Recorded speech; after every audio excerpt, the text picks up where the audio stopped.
Jadi saya berkongsilah dengan kaki tangan kita bagaimana kita nak capai.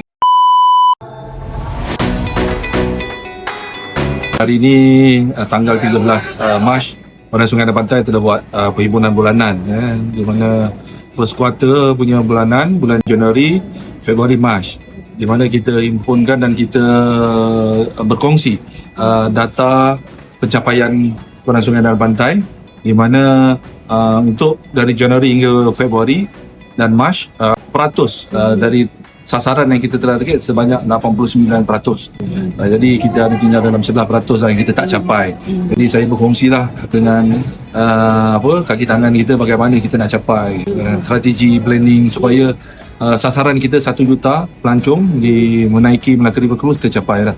Jadi bagaimana kita melihat perkara ini agar kelangsungan Orang Sungai dan Pantai ini agar terus cemerlang 20 tahun yang akan datang. Kerana saya berkongsi kita dah melalui 20 tahun mencipta kejayaan, 20 tahun mencipta sejarah, dan 20 tahun yang akan datang kita mencipta kejayaan. Jadi itulah sedikit yang saya kongsi kepada kaki tangan kami.